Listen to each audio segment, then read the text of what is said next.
I'm always torn between whether to do something with the graphics, which some people like, Hmm. and some people don't like the graphics. They just want a natural start, and I'm never sure which way. Which Right. which which do you prefer?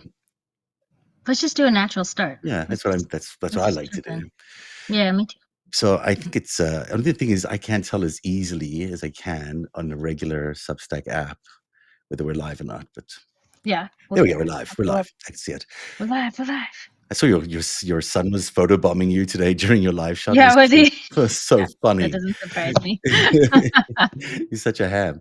Hello, Yeah. everybody. Welcome to a very special edition. I always say this, but this one really is a very special edition of Narrative Live because the amazing and talented Ellie Leonard is here, and we're going to go through a lot of the Epstein files that, a lot of us see the actual documents.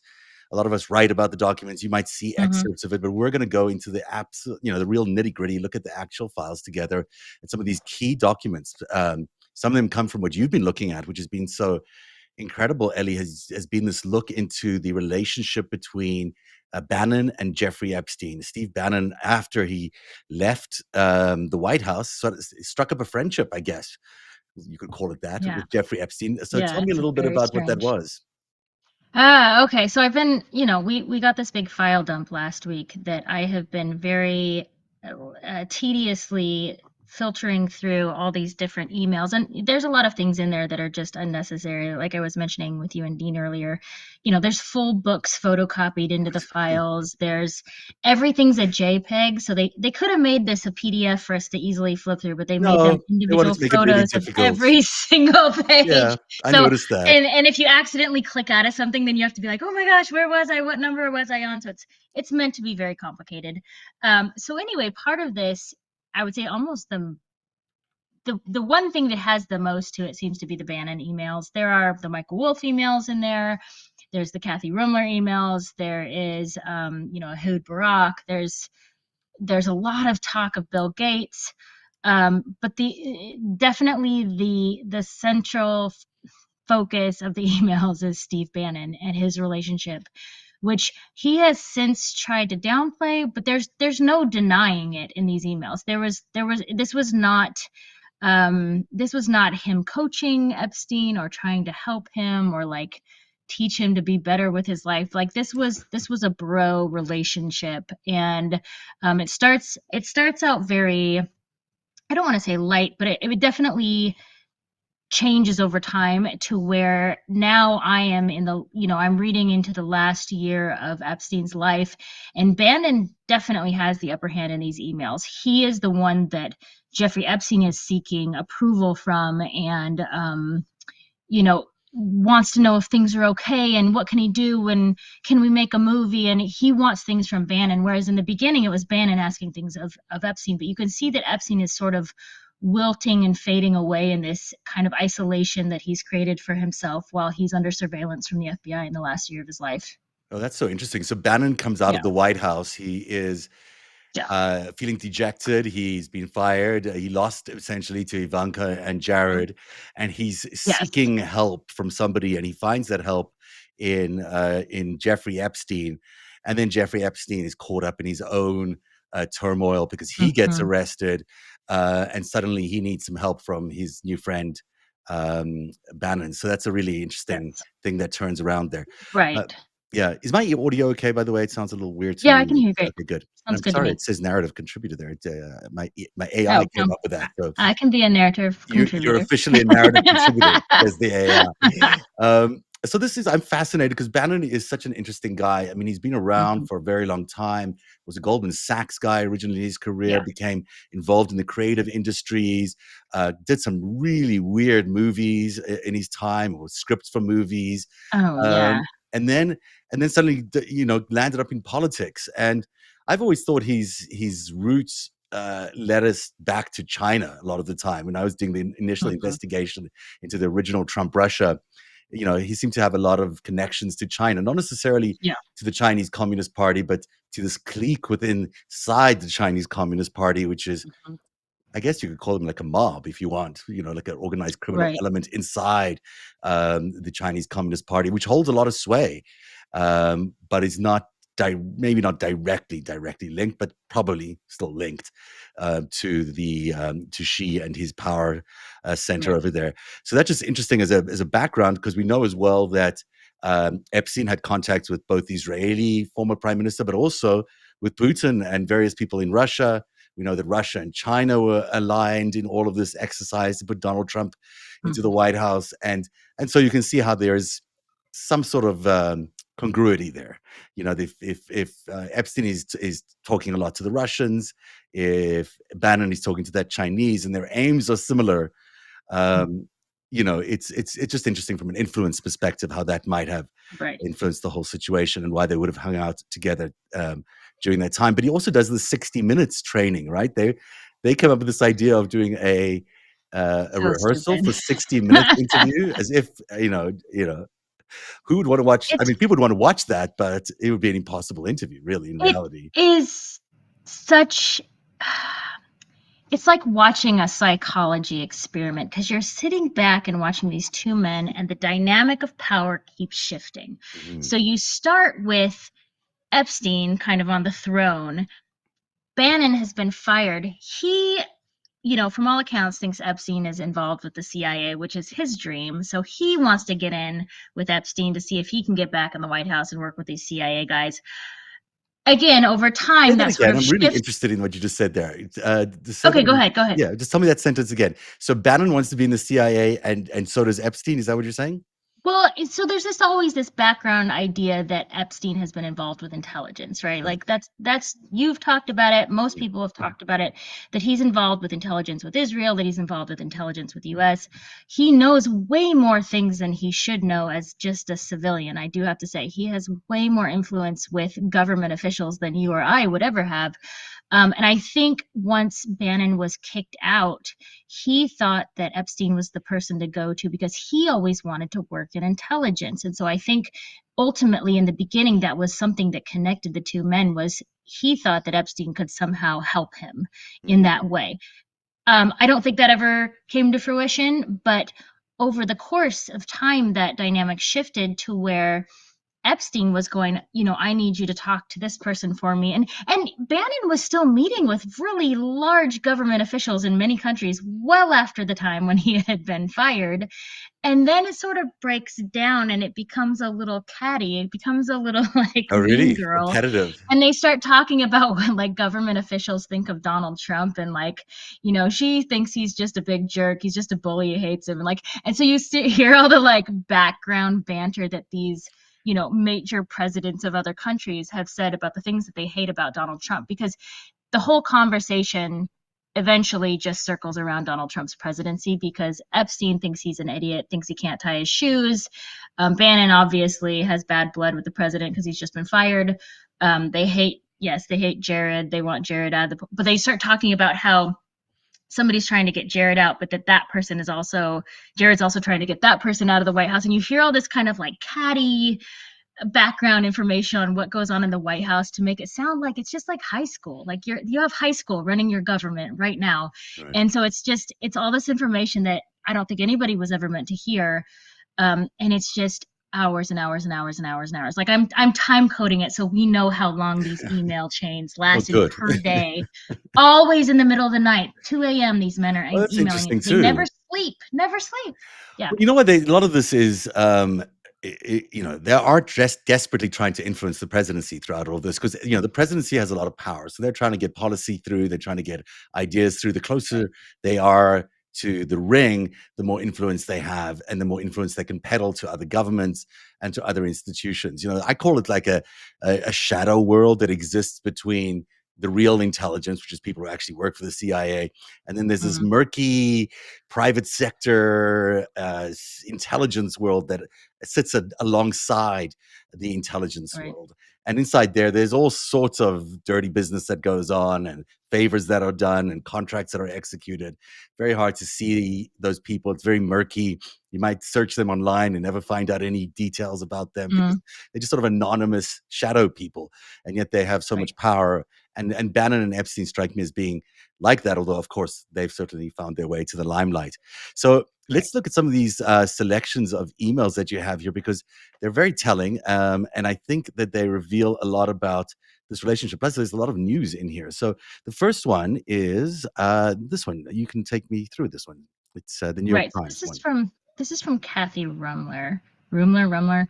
Yeah. She was the counsel for Obama, and she is sort of, because as you go through here, I'm prepared to hear that anybody is in these files. Like, I'm prepared that people that I like are going to show up in Oh these yeah. files. She, so far, is the closest person to Obama that has shown up in the files. She was his counsel. She had a very weird dynamic with Jeffrey Epstein that very flirtatious, very Mm. flirtatious. I think she might have had a thing for him. I think they keep referring to this woman called Bannon's wife or Bannon's girlfriend that's unnamed. I think this is who they're referring to. I don't know that she actually ever was his girlfriend, but I think she's just a person that they kept in their wheelhouse Mm. as like a woman in government, but also they all had a thing for her. This is Kathy Rumler. Right. Yes. So she's also the was maybe is the chief counsel for J.P. Morgan. Oh, interesting. So she had a different relationship as well with Jeffrey Epstein through the bank. So she Right. would have find all of this stuff really interesting.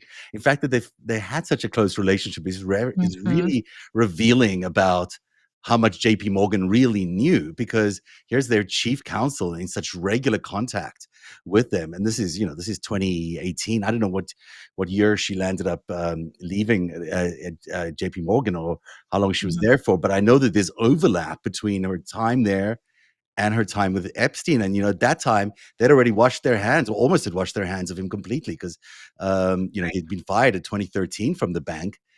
By Right. 2019, they were filing all these reports about him. And And here she is, still talking to him, I'm Yeah, I'm pretty sure. Yeah, she was talking to him definitely during the Obama administration. But the interesting thing about her is she actually wrote the blurb that they were going to send, that he and Bannon were going to send to the Washington Post to Ah, talk about how great he was and how he'd been reformed. Like, she wrote it for them, and she said, "This is what you're going to say." isn't that I don't know crazy? if that ever got sent to the Washington Post, but it definitely came from her. So she was helping them out quite a bit. So interesting to see her whitewashing this guy while she was probably still at the Mhm. bank.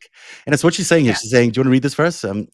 Yeah. So this is from this is from Epstein to Kathy Rumler, and he said, "You see, I know how dirty Donald is. My guess is that non-lawyers, New York biz people, have no idea what it means to have your fixer flip." Um, this is the idea that he had people who were trying to make him look better and act better and be presidential, but if they were to flip on him, that he has a lot of dirt, and Epstein has a lot of dirt on him. This was also during, if I'm not mistaken, Michael Cohen had just been raided or arrested Mhm. or something I happened. think it was right after Yeah. this. It was A right after. I think it was in December. and then he flipped on Donald Trump. I think that was at least the rumor, Hmm. that he was flipping on Donald Trump. So, much of it's a direct reference to Michael Cohen, but it certainly suggests that, how significant it is to have someone like Right. Michael Cohen flip on Donald, because he would know all the dirt about Donald Trump. Right. Now, it also says to me that Jeffrey Epstein would know a lot of dirt about Donald Trump Oh yeah. and Yeah. would know how dirty he is, because otherwise, how would he say this? He would only I know think this. that was the Yeah, ultimate intent, was yeah, he knew everything. And I think there were a lot of Michael Cohens. I think it was very risky to put Donald Trump in the White House, because there was a lot of people who know a lot of dirt, because he's a braggart, right? When he does things and he does shady business, he wants people to think he's bigger, better, whatever. And so he didn't hide those things from the people in his circle. So there's a lot of people like Michael Cohen who could turn on him, but it just is, it's timing. right. I mean, it's so true. And maybe they are turning on him. We just don't even know that they're all doing it right Right. now. This next one is really interesting. So this Yeah. is, will you tell us what this is? It's Okay. So it's this is from invitation. Epstein. This is in Yeah. the conversation with Bannon. And they're talking about doing this documentary to kind of reinforce that he's a changed man and he's a good person and he's reformed, and meanwhile trying to bring legal back in to erase his internet history and all the things online that are about him, but also to disprove all the things that he was arrested for in the first place, as well as show how awful his first sentence was. They think that it was much too harsh, which is, of course, the sweetheart deal, which was not Yeah, harsh there at was all. hardly a sentence at Um, all. I mean, so, it's ridiculous. so they start throwing these things out that are just, I mean, objectively so silly. And one of them is in this documentary that Bannon is making on him to reform him and show what a good guy he is. They want to bring the victims in not only to interview them, but to confront them and to force them to testify. So he says, force them to testify on video face to face if they need encouragement, which is obviously a threat, right? You don't force somebody to do something if they need encouragement. Like, he wanted those girls to come on camera and be forced, under pressure, which is why they would agree to it in the first place, I don't know, but be forced to recant everything that they had said about them. And that's not really a documentary. That's just a bunch of confessions that they wanted to, Yeah, that's just like a compile to mob get him off witness the hook. hit. It's like Yeah, yeah, it's yeah. not how it's ridiculous the way he's talking about It's them, ridiculous. that, the girls can be forced to testify, like they're still girls. A lot of these people were women Yeah. who many years later, and, like in their 40s or 50s even, Hmm. and, still thinking that you can object them to this kind of, forcing them to testify on video. It's like, Right. it's just treating them like they have no power, no say, and then to Hmm. explaining this face to face if they need encouragement, which sounds so sinister to Sounds so, me. yeah, Yeah, it it's just just like a mob hit. Like, if yeah, they need encouragement, we will force them. yeah, it's really gross, Yeah. and it really did reveal so Hmm. much about all these. They hadn't changed one bit. I mean, they might have pretended to each other that, look, they changed, but they had not at all evolved in any way, and I don't know if they ever did, No. actually, yeah.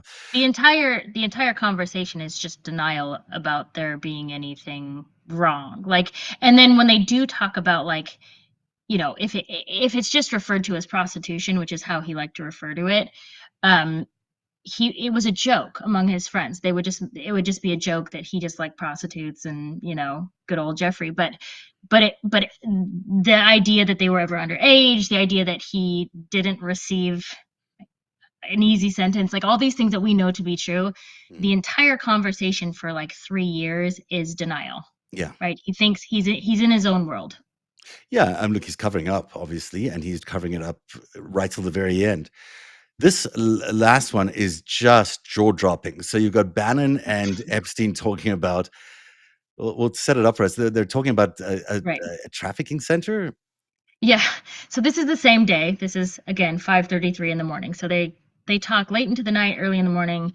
I don't really know when they sleep, but they're talking about. So he says, this is from Bannon, and he says, besides curing breast cancer, what about establishing the major center for human trafficking, teenage prostitution, et cetera, et cetera, et cetera, which is a global problem that needs to be solved. So he thinks that they can create like the Jeffrey Epstein human trafficking center to show that, the dangers of global human trafficking among children. Like, like it's just so objectively stupid that he would have his name on a child trafficking, you Yeah. know, charity or what. Like, it's objectively, we can look at it and be like, well, that is ridiculous. But they literally thought that that's what they could do to help improve his image. Well, I mean, that's how rich people often do fix their images, is by, starting these centers, by these endowments. Hmm. But in this case, it's so, it's just so unaware of what he's, even if his actions aren't what they were perceived to be outside, and I believe they're probably much worse um, Right. than we know. But even if you buy their argument that that the public is being misled into believing all these terrible things about him, even with that, why would you even consider this as a good idea? Because it's like, it's just, who would buy it? Like, make a donation or something. Like, don't start your own. It's Yeah. very well, and yeah, I think he's so isolated at this point, and he's becoming this hermit that's like living alone in his house, and You mentioned this earlier, and I he, was really fascinated by what you said yeah, about him calling, what do you call him? Uh, Oh, the pervert hermit. He's calling yeah, himself the pervert hermit because he was sort of making a joke based on what he's being called by the media, but he is becoming this hermit who's very isolated and like pacing in his giant home in Manhattan. Like there's nobody, I think there's not a lot of people coming to his house at this point. right. And so That's true. he is living this really isolated, freaked out life because he's used to being on top. He's used to having, a certain amount of things happen per day. He's getting none of that at this point, and he's under the impression that he can literally clean his history. He can clean his record. He Mm, can clean the internet. He can clean the media, and then he can start fresh with a brand new persona where he's charitable, where he helps women and girls. You'll hear in some of the interviews that he has with Bannon that he's like, I'm really into the Time's Up movement, which was another version of right. Me Too. Like, in what world would that have ever been true? But it was him floundering and trying to reclaim himself because he didn't, like, everybody had left him at this point, and he Can you he imagine? really just had his money in his homes. And your only link to the outside world is Steve Bannon. I mean, Steve it's Bannon. Yes. horrible, really, when you think about Yeah. what an existence that would be. There's a clip of Bannon as well that he sends Yeah. Epstein. I'm going to play that in a second, but I don't know if you saw this one. Yeah, it may have come up in your Yes. search, but it's really interesting because somewhere in here, this Mhm. is Jeffrey talking to Bannon, and he's asking, "Do you know Bill Barr, CIA?" Mhm. Now, He comes up a lot. Bill Barr knows Jeffrey Epstein, and Jeffrey Epstein knows Bill Yes. Barr from the days when, Dalton School, when Bill Barr's father hired him as a math teacher. So they certainly would have crossed paths. Now, at the time, yeah, Bill Barr was working at the CIA. He was still training at the CIA, if I'm not mistaken, Mhm. and also landed up working as the conduit from the congressional committees involved at that time in the post Watergate years to the CIA. So he's got his connections to the intelligence world. That is pretty known. But it Yeah. is interesting that, the date would be fascinating as we're talking about December, 6th, 2018. 2018. Yeah. Yeah. Mhm. And it comes along with this Alex Acosta uh, email here or this article, which says earlier this week, pedophile Jeffrey Epstein bought his way out of a lawsuit that would have given him his victim and given some of his victims the opportunity to testify about his predatory and criminal conduct. Victims Mhm. never got that opportunity when Epstein faced criminal charges because Alex Acosta, then the lead prosecutor, now the Secretary of Labor, um, Jeff Epstein, off with the I don't know that's Oh, let Epstein a off. little bit. So, with a ridiculous lenient sentence, despite having committed hideous sex offenses. So this goes on, and there's an interesting quote here, which maybe we don't see in this email, but it's from Marco Rubio of all people, saying how horrified he was by Jeffrey Epstein's limited sentence. I wonder if you would say that today. But in the Mhm. middle of all of this is this question that Epstein's asking: is Do you know Bill Barr to Bannon? Right. Uh, Well, and I yes, he would. believe I could be wrong, but I believe um and I don't know how I would go back and find this. It's somewhere in the emails, but I think Bannon said he knew Bill Barr for many, many, many years. Hmm. And I don't know if that's true. Like, somebody said I've known him for 50 years, and I'm pretty sure it wasn't Epstein, um, And which that's is not surprising. curious. 'Cause they were in the Yeah. obviously, he was the attorney general at the time. Hmm. I don't know if they crossed paths, but I'm sure they did. So, Bannon would have known him then, but he also would have crossed paths many times before. These 2 are those kinds of people who live in those shadows, a lot of that time, Right. and it certainly would not surprise me to see these 2 have met each other. But you're right, I think maybe they met in Saudi Arabia. Didn't they meet in Saudi Yeah. Arabia? Or was that Long that time. was, that was the other guy. That was, the chairman of the campaign. That was Bannon, that's right, it is Was Bannon, sorry, Bannon? Yeah, yeah, Bannon was connected.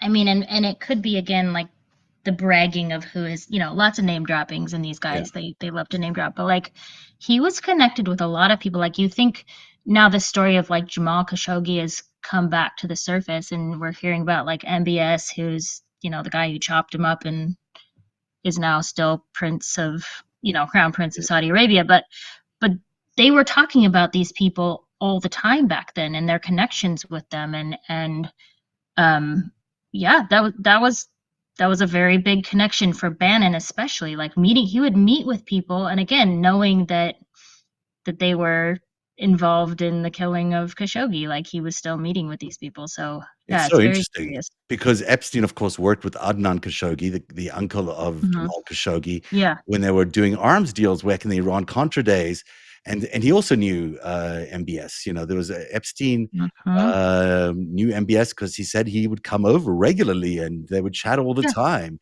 I think there's a portrait of MBS in one of the homes. Um, Mhm. and Bannon too. I think that's where they met, if I'm not mistaken. Maybe it was somebody else. Maybe I have to go double check that. But I think they did meet through Saudi Arabia, or at least Yeah. have a long history together. So that's interesting. I was going to play a Bannon clip, but I'm actually just enjoying the conversation so much. Let me just show you some other things here. Yeah. Um, Sure. Sure. Now I went back. I did the Greatest Heist, the second book. Now it's in the third chapter, Yeah. and this was me going back to the original Palm Beach investigation and just looking at all the exhaustive work these detectives did in Palm Beach for 18 months. And they packaged all this up, and then they get to the court, and he gets charged with a single count of solicitation, not solicitation Right. with a minor, but just solicitation of a prostitute. And they are like, "Oh, we give up." He had sent all his Yeah. private investigators to intimidate every witness. Some of them arrived pretending to be police officers, and they weren't. They were just trying to find out a line of questioning or intimidate them.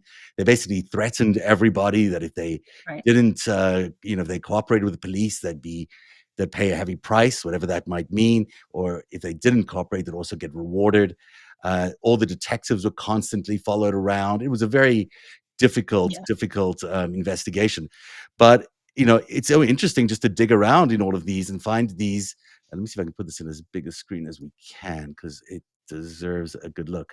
I think it's about as big as I can get it, which means I am going to have to just quickly pull it Oh. up here. Oh my. It's very, very small. I Um, but I can find it yeah. here and I will I read remember you. seeing this.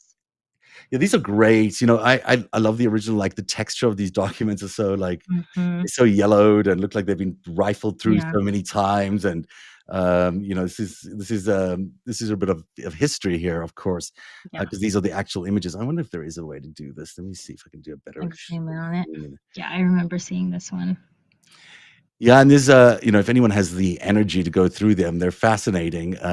They're just fascinating reads. I just, they give you an insight into this moment of time, which is now so important to history. Let me try this.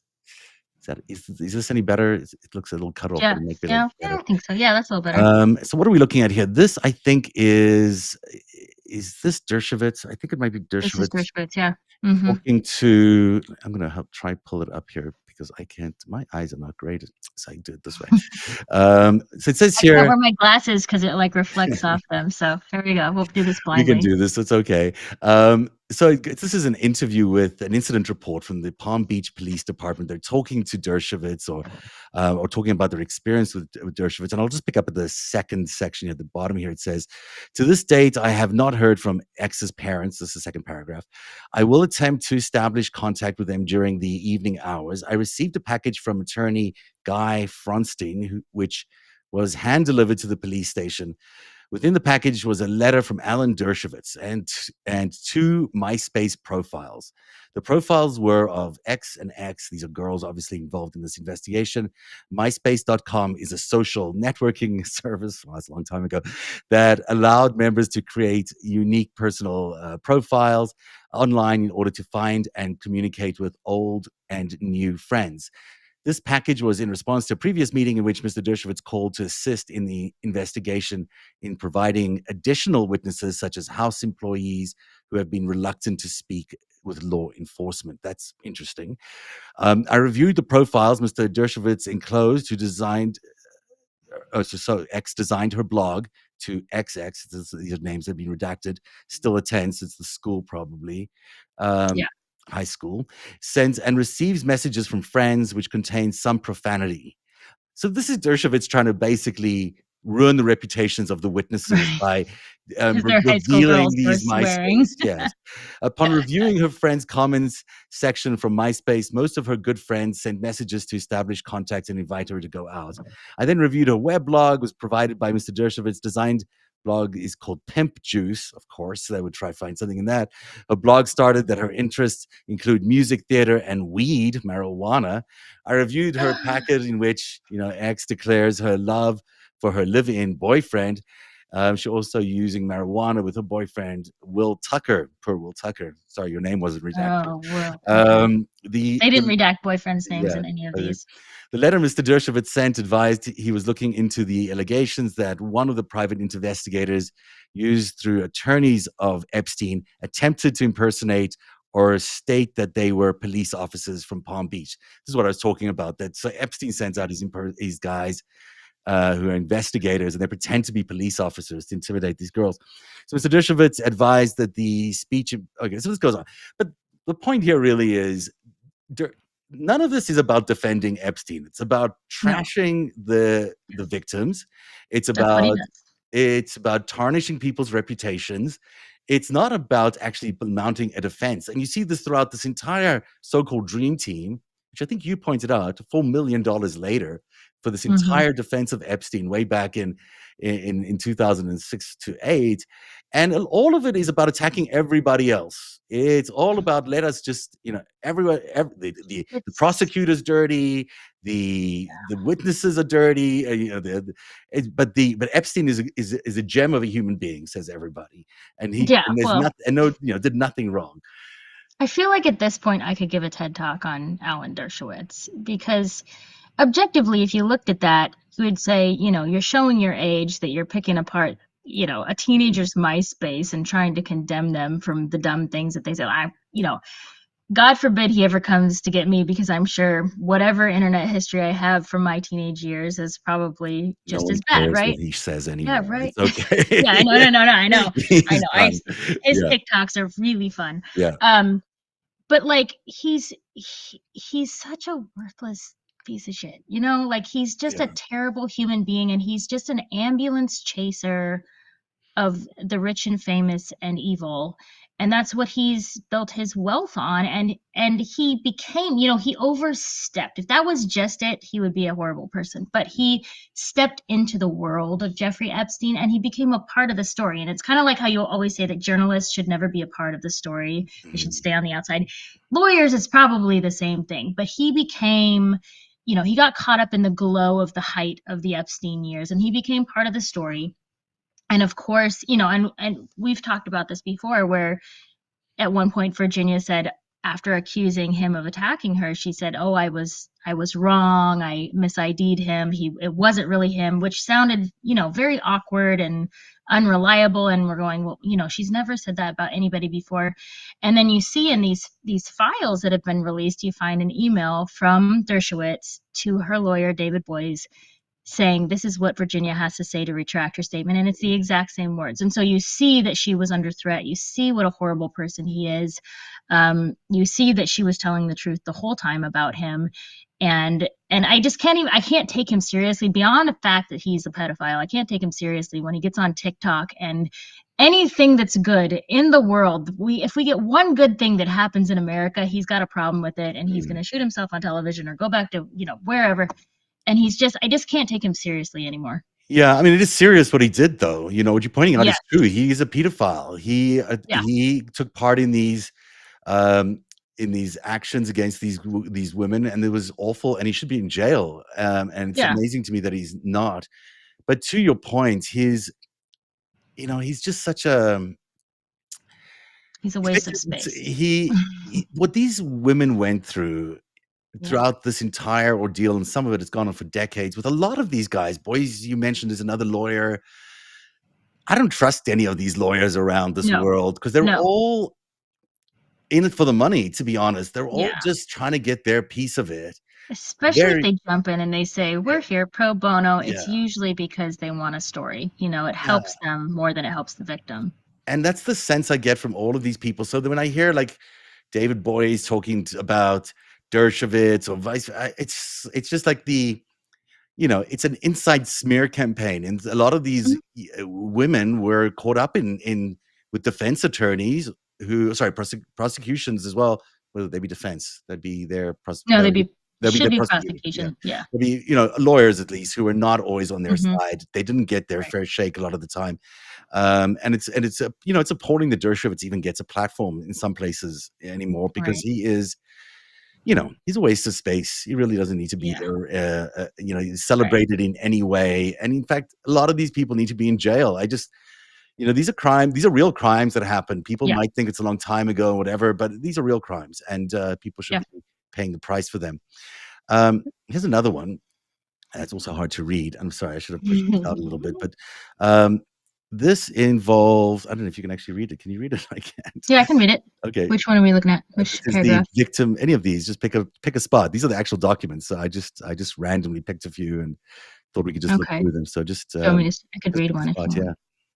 Okay, it says, I then talked to Blank about truth and lying. We talked about the color sweater she was wearing. Blank denied having sexual intercourse with Epstein. She denied touching his penis. Blank again admitted to observing Epstein masturbate. Blank agreed to cooperating with the police department in placing a phone call to Blank in a controlled setting. I met with Blank and advised her of the families as well as Blank willingness to cooperate with this investigation. Copies of this interview were placed into evidence. So interesting. I heard this a lot about Epstein, that his involvement with women was strange. I mean, he would Mm-hmm. masturbate in sort of under towels, and was scared Right. of showing himself. And some people said maybe what didn't have the biggest penis and also was No. embarrassed by it, which is striking for someone like that. But Right. it doesn't matter, of course. What these women were put through in these very young ages is not legal, and you can't do this to Right. people at this age. Never mind then that's clearly the case here. And it looks to me like what they were doing was trying to do a call to one of the people involved, one of the four women probably Mm-hmm. involved in facilitating a Right. lot of this inside Epstein's household to try and get some sort of conversation. It's really interesting that this was going on.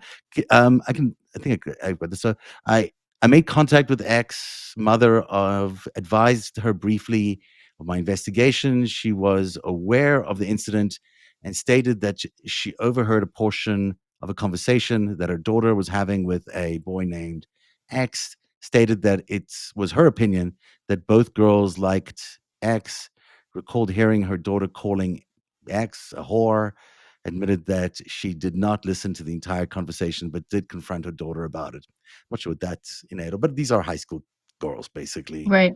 from the local high school that have been lured over to this billionaire's home, $200 a pop um, for the massage or so-called massages that they were giving them, and then $200 for the person who was recruiting them. And this is the pattern that Yeah. the police, Palm Beach Police Department, and the FBI then pulled together. Is this like, if you gave the massage, but then the next thing was if you brought one of your friends over, you would get $200 for the recruitment piece of it. And Right. that's how Yeah, it they'd was just a ingratiate them into the system of yeah, it was a basically pyramid becoming, scheme. yeah, a human trafficking scheme.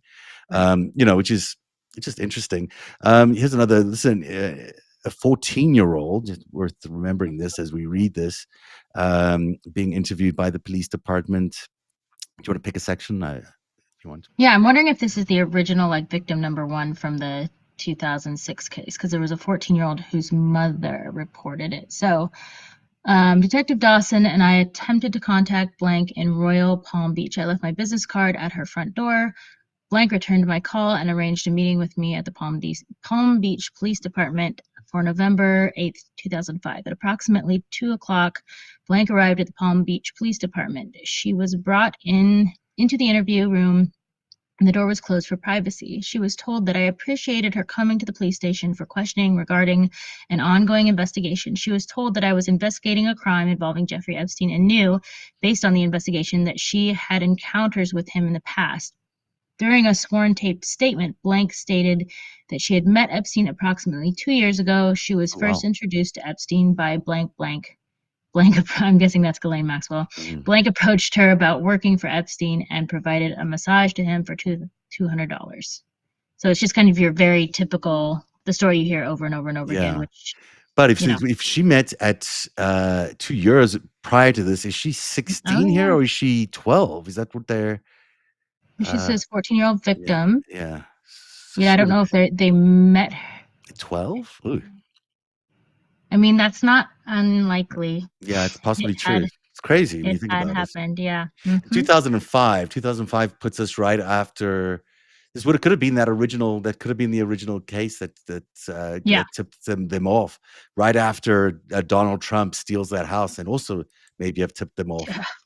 It's interesting. It's so interesting to see that come up, and you see the detail there of the $200. Yeah, Um, which is the same thing. And then we finally saw that when, I don't know how many weeks ago it was, when they released the two ledgers that showed two payments to Prince Andrew right. for $200 for a massage, that like they literally they didn't even try to hide it in their payments. They listed, this is a massage for Prince Andrew, $200. So, They and thought they everything could else get was away with checked. it. I mean, they thought this was going to be I know. fine. I mean, this was just the cover story, and no one would ever touch them. And he Well, made. when all this started, there was no internet. You know what I Mm, mean? Like they didn't have the ability to send information the way we do now. My guess is if they had, they would have been a lot more careful, but thankfully they didn't. And so now we have all this that they sort of didn't cover their yeah. trail. These reports look like they're written on typewriter. I mean, Hmm. that's how long ago this was. It's what we got here. So these are the trash pulls. The police department. I know we don't have that much time, but it's just. Right. I was asked by Sergeant Daniels something to begin conducting surveillance and trash pulls. Reference detectives Pagan conducting a criminal investigation involving Jeffrey Epstein. I was advised that Epstein was possibly engaging in sexual contact with young females. In 2005, I made contact with the town of Palm Beach sanitation office supervisor and requested trash pulls. On March 11th, 2005, I responded to the area of the house. This is the Epstein place in Hmm. Palm Beach, and met with Palm Beach sanitation employee. I observed him entering the driveway into the empty sanitation truck. I followed Williams to a nearby area where he turned over 17 white plastic trash bags, which were collected from Epstein's property. I took the trash bags to the sanitation department where I sifted through its contents. I collected mail correspondence from Armani Exchange addressed, Armani Exchange, interesting. Interesting. Jeffrey Epstein note paper with an important message, note papers addressed to, That's how brazen he was. He's like, I'm gonna contact these girls on Jeffrey Epstein header. right, You know what right. I mean?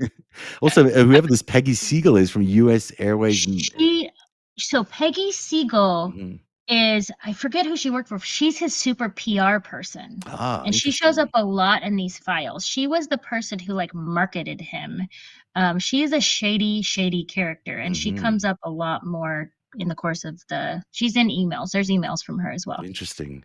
Let's just finish up Yeah. here to see if there's anything else. There's Ghislaine Maxwell's name comes up here. So these are food health department, food services, and then for Janus something and Ghislaine Maxwell note paper with names and phone numbers. Photocopies of the trash collected were attached with the supplement detective. So I mean, these guys Right. did a thorough job. It's They did.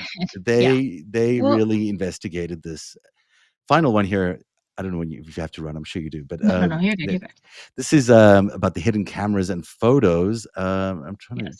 You want to pick a Which section there? she denies. Like, Ghislaine Maxwell denies all the pinhole cameras, Yes. other than she said there was a point when they thought an employee was stealing from them in Mm. Palm Beach, and so they set them up for Right. that reason. Then it was But they convenient. were at every property that Les Yeah. Wexner previously owned, which was the Palm Beach residence, it was the Manhattan residence, it was the Manhattan apartments, it was the Ohio compound, because he was paranoid. So he set them up with pinhole cameras all over. So they had access to these cameras in every home and every room. In every single home. I mean, I think it's so interesting. Yeah. And why did Wexner want to have cameras everywhere is one question. But the other question is, why did they live in only Wexner homes? Because at one point I read in Maria Farmer's interview that she said that Ghislaine said flat out they work for Wexner. Yeah. And while we knew their association with Wexner, I've never heard "we work for Wexner" as Yes. the actual description of what they were doing, and that Yeah. is That is fascinating to me. an untold story, an untapped source, that one. Mm. Because I mean, it'd be hard to turn down all those properties that were $1 each. You know what I mean? why would you get that? Why would you get these dollars for Right. one? But and I Right. was also struck by the way Maria described the sort of modeling. It started off as just a reconstruction of that mansion, the Mm. townhome in New York, and then it evolved into a modeling agency where suddenly all these 14-year-olds were wandering in and out. And also really struck Yeah. by something she said, which is that in the divorce between Ivana and Donald Trump, Mhm. Jeffrey Epstein got Donald Trump and Ghislaine got Ivana. Now, we know Ivana and Ghislaine were good friends, but we didn't know that Donald Trump and Jeffrey Epstein used to meet at his office and not at the mansion because of that. Because Ghislaine and Ivana used to have their meetings in the mansion. Jeffrey used to meet Donald Trump in the office, Which which was like, I think it was a few blocks north of his house. It was somewhere at the on the Helmsley east side as Palace, well. at the Helmsley Palace, Yes. which And because I think that when you hear these stories of Maria, when she talks about the only encounter that she had with Donald Trump was when he came to the office, it wasn't Epstein's house, it was Mhm. the actual office when he walked in and kind of sized her up, and Epstein says, "No, she's not for you." And then Donald Trump asked if she was 16, and he said no. Yeah. So like that's the only interaction she had was at his office. So that would make sense. But it's that's not a place that people spent a lot of time surveilling. So the stuff that happened inside the townhome, yes, we know a lot about. What happened in Jeffrey Epstein's office, we don't actually know that much about. There's not a lot of records. There's not a lot of insight into what happened there. And now we found out that Donald Trump was there a lot. Well, what was he doing there a lot? And maybe there's a whole, investigate. I doubt all the records are there anymore. But it would be interesting to see what we can find out about that office and how many times Donald Trump was in and out of there, and whether that was a scene of any criminal activity would be interesting to see. You Um, would have to get you'd have to get a witness because like if it's anything like his Palm Beach office, which yeah, is where he worked during his sentence, right? When he had mm, 12 hours a day of work release, yeah, all the records were destroyed at the end of right. his 13 months. So my guess is there's not a paper trail for that office. Yes, and also, when Acosta, when they went back and try to find Acosta's emails from this period of time, by the way, Mhm. a whole year of emails just had disappeared. Mm, These are government records, and they just right. disappears. So That's obviously, funny. there's stuff there. Can you read? This is. Let's see if we Yeah. can find anything about the cameras, because I am really interested in where that's mentioned. Statement. Da, da, da, da, da. There's That is a hard to book, see. Some first names copy of of girls, messages. dates, and telephone numbers. First floor residence, I found okay, here we go. Okay. On the first floor of the residence, I found two covert cameras hidden within clocks. Mm, One was located in the garage and the other located in the library area on a shelf behind Epstein's desk. A computer was located which was believed to contain the images from the covert cameras. The computer's hard drive was reviewed, which showed several images of Blank and other witnesses that have been interviewed. All of these images appeared to come from the cameras positioned behind Epstein's desk. hmm. I don't know if we've seen any police. I mean, we've seen that we knew that those tapes were taken, but I don't recall ever seeing anything like this where they talk about where these cameras were hidden, Right. and We what just they have a showed. list of like the evidence. So there's Yeah, a list of like the things they pulled from the house and it talks about VHS, a bunch of VHS yeah. tapes, but they didn't say from where. That's interesting that there were all these cameras. I mean, we've known there were cameras everywhere, but seeing it in black and white like this, or black and Yeah. yellow like this, it's interesting. Um, there's an enormous amount of evidence clearly in these FBI files because it includes this. So when you talk about what's in these files and how much evidence there is involving how many well-known people, we're talking, many years, 15 years maybe, of recordings taken from pinhole cameras and other places of these girls and people. So there are terabytes and terabytes of not terabytes, maybe 300 gigabytes is what they say, but there's a lot of data including video and photos that are going to come out with these Epstein files. And this is just the police, the Palm Beach, report from 2005, 2008. So this is still very early on, Right. but it's And it's. you Go ahead. wonder of the things that they collected, is that still kept in evidence somewhere? Is that in the DOJ? Did that go back to like the Epstein estate? All of this You know? landed up going to the DOJ files because this became the source material for that prosecution, which landed up with that plea deal. So Okay. all of these documents landed up on Marie Villafana's desk Right. in Miami when she took over this case. And to writing this about us in the greatest heist, this story of Villafana and her and Nesbitt Kirkendall, the FBI agent who's on this case, is just I wish I knew them and I wish I could reach out to them. I've tried, No, and like maybe all of them. I wish I could reach out to. but it's these two women who are quite big, powerful women who are really determined to take on this case, and Mhm. they put in so much work. They come up with such a phenomenal indictment, and then they come up against the wrath of Darth Vader himself, Ken Starr, when he arrives, and just tarnishes everything they've done and destroys their reputation. And it was Dershowitz and Black and Starr and Lefkowitz and all these people from that law firm where also Bill Barr worked. Yep. You Gosh, know, can you so, imagine? Like yeah. one big happy family. And these women, you could tell from the reading between the lines. There's a lot of reading you have to do, but they were so involved and so invested in trying to make this happen and trying to put Epstein Yeah. away. And we'll get to it in the next chapter of Greatest Heist, but this battle to try and get just something to stick to Jeffrey Epstein. And then they finally just get that one last thing as they've been shut down from every which way they can. And it's not because the evidence isn't there. It's not because the case isn't solid. It's because Epstein had $4 million to spend on these high-powered Mhm. That was just lawyers. Dershowitz. Oh, He that spent just more than Dershowitz? that. That was just Dershowitz. If you look through, there's a list somewhere, and I don't know if it's in these files or somewhere else, but there's a list of all the lawyers and what they were paid. That was just him. I mean, why would a guy do that if he's just, if he's just had Mhm. a, mistaken, romp with a underage girl? No, this is Right. he knew what he was doing. He knew what he was covering up. And in fact, he was doing that because he was covering up for the network and he was covering up for the even bigger crime of Mhm. what they were doing for 2008, the crash in 2008, which is still where we're getting to in the greatest heist. So, it's quite a story. I know we exchanged some emails the other day, and you were like, "How deep does this really go?" And it's pretty I'm like, I don't wild. know. Am I gonna live long enough to see the bottom of this? Like it's It's pretty every wild. time I think I've hit the bottom of something, they're like, oh nope, nope, there's another door. Go It this re- way. it really is, and it's sort of Yeah. it reaches so many different things. So now we've done two sort of time travel bits. One was we went to 2018 and we saw Mhm. Bannon and Epstein, was just a snapshot there. And then we went back in time to 2008. What are your thoughts? My thoughts are I really want to finish those emails. It's so extensive. Like I don't know if you've opened up the files that they drop, but they're separated to images, and then in the images there's a folder that's for 1, 2, 3, 4, 5, 6, 7, 8, whatever. It goes up to Yes. like I don't know what number.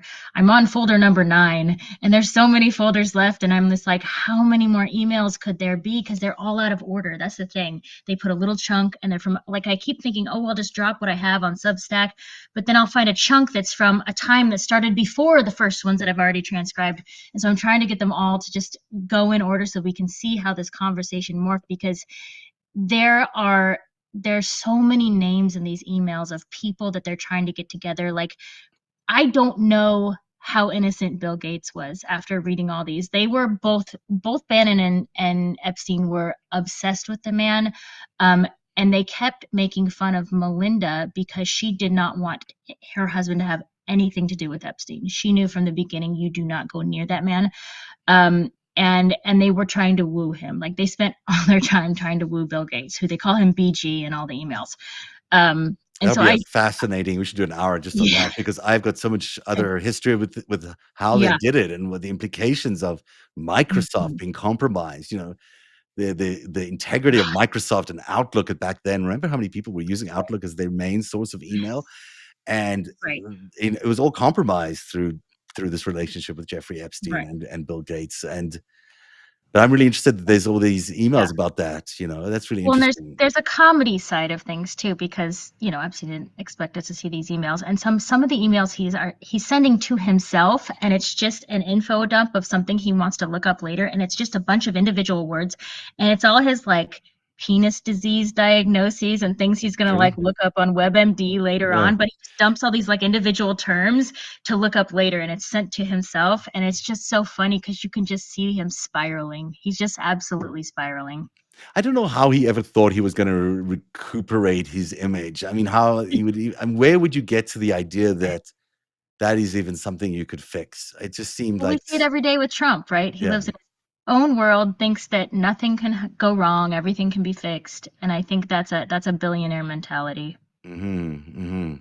I, Yeah, you know, it's so the relationship between Donald Trump and Jeffrey Epstein is so fascinating to me, and of course, it's the core of the greatest yeah, heist. But it's like these guys were so good friends. They were such good friends. right. They spent all their time together. They did business together with their. We know all the Yeah, details of it or not. We will find out sooner or later. They were very, involved with each other, and and Epstein took such great care to know everything about Trump's finances all the time. mhm, And he knew exactly how close he was to bankruptcy all the time and just yeah, kept him on the edge of that all the time. Because, Epstein right, had ways of helping him, he had means to support him. But I think a lot of Epstein's game was, let's just keep him desperate enough for me to get him to do things for me. right. And, and And I, I think that's how he dealt with a lot of people, right? yeah, yeah. He had that effect on a lot of people. It's such a creepy, creepy, creepy story, and yet it's still it's fascinating all of us. It's fascinating us. Yeah, I yeah, hope it's interesting to people at home. I'm just curious about as we head into this next stage of this. There's this stuff is going to come out in 30 days. A lot of stuff is going yeah. to come out in 30 I'm days. running as fast as I can. What do you yeah, there's a lot more coming, right? I mean, Yeah, yeah. what's your sense I'm of what's gonna terrified. I'm what's gonna excited, but I'm yeah, terrified I know. because I'm really preparing um, myself. yeah, because it's just going to be the same thing, but like at a massive, massive scale. Like Mm. this is 23,000 documents. We're dealing with like 100,000 documents. So um, it's just how much time and effort does it take to really know what's in there and not just like scan it? Because there's a lot of options for people to like, people have created these kind of like digitized sources where you can look somebody up and see where they are in the files, but nobody's reading the whole thing to see I what's know you're the missing. only There's a one lot. reading the whole thing, I think. Right, right. I know. I'm that Thank much of you. a nerd that I'm doing this because I'm finding things that just aren't talked about. Like Dean was saying, there's a ton of stuff in there that no one's talking about, and I really just want to find that because I think that's how people get away with stuff. Is it's complicated, it's deep, it's hidden in files, and no one's looking for it, and so they keep getting away with stuff. And I guess I'm just tired of that. And it's so good that you're doing what you're doing. I use AI a lot for just to try and analyze some of this stuff because there's Mhm. so much data. I'm up to 100,000 Right? documents in my archive right now, and even it's like I don't know. It's like I Yeah. don't think I could ever read all that. It's limiting. But the other thing that I find really interesting and very useful, and by the way, I can take a couple of questions if people want to ask us on the chat, is mapping these timelines on top of each other because when you take the court case, the human trafficking court case, and you overlay it over the Mhm. 2008 crash, and then you overlay that across all over the politics of the time, and the election of Barack Obama, and I was covering that at CBS at the time.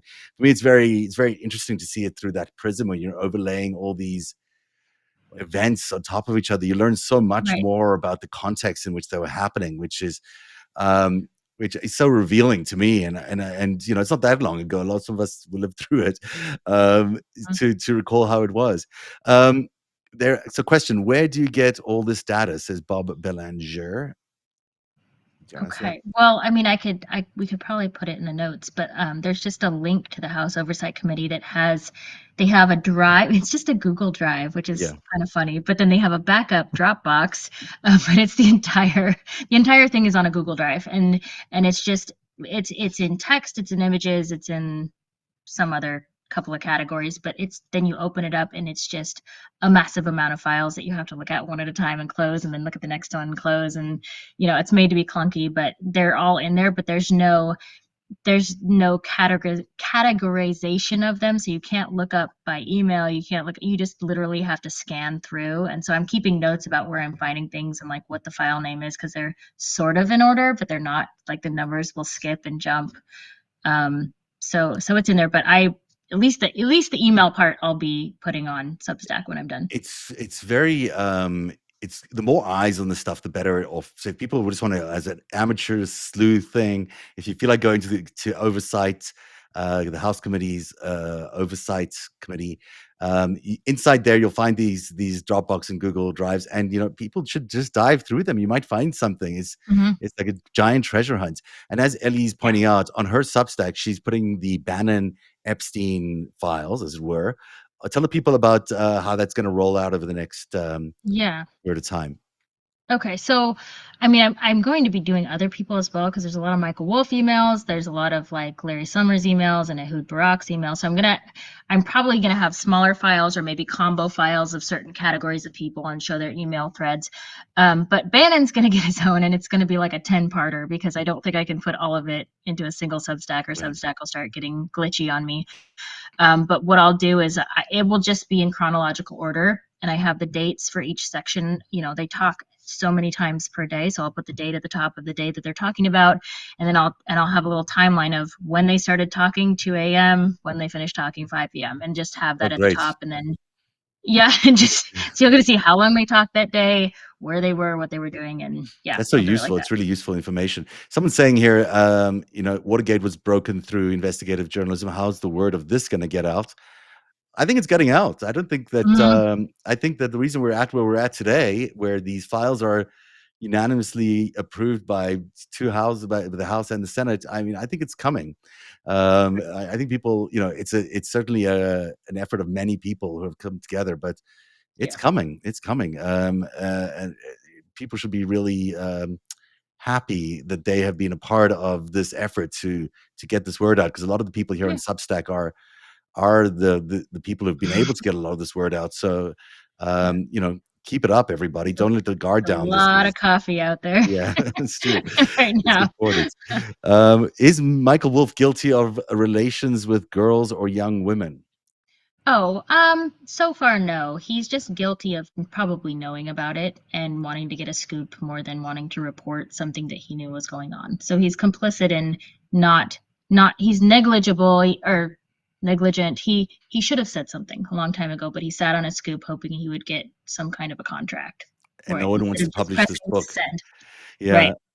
Are these files from the estate? A lot of them. Some of the ones we showed you from the Yeah. police department were not from the estate, but a lot of them are from the estate. Hmm. Um, what else? Let's ask one more here.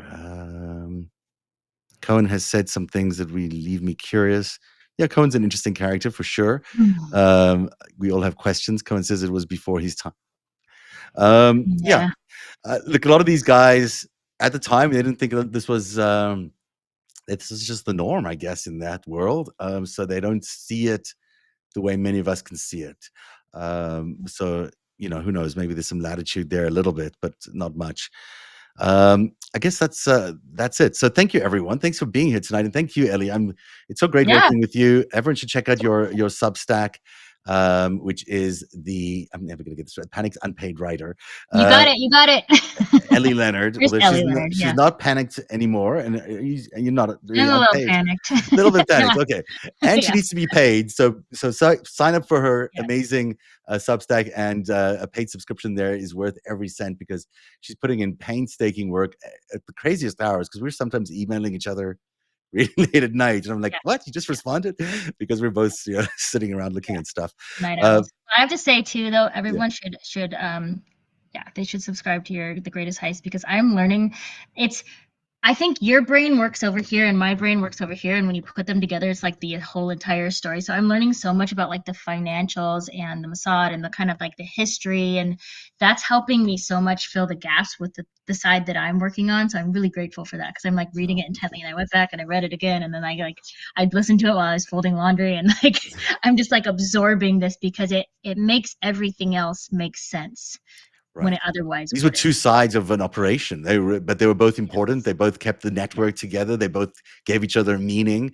And what you're about to find out in the next chapters will blow your mind away. So I'm not even going to give it away. But it gets Okay. good. It gets really good. So everyone should subscribe to Oh, the Greatest Heist and to Ellie Leonard and the Panic Unpaid Writer. Almost a thank thousand you. people here tonight. Thank you so much for being Hey. part of this Substack Live. We'll do this again, I'm sure. I hope you get some Yeah, for sleep. sure. I know you're busy as I'm anything. taking off the next, what is it? What do we have? Tuesday? I'm taking off Tuesday, Wednesday, Thursday, Friday. I'm taking off the next 4 days Oh, other than wow. Thanksgiving to You just just do these damn emails. Oh To get no, them you gotta have your Thanksgiving. done. Tell Oh, me, tell me, are you doing another Substack live in like a few minutes from now? Is that right? Or are you at yeah, something I else? think so. I think I'm jumping on with Rick Herbst Oh in a my few gosh. minutes.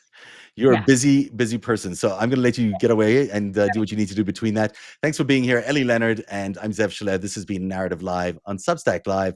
We'll see you next time. Goodbye, everybody. Bye, guys. Cheers. Thanks, Ellie.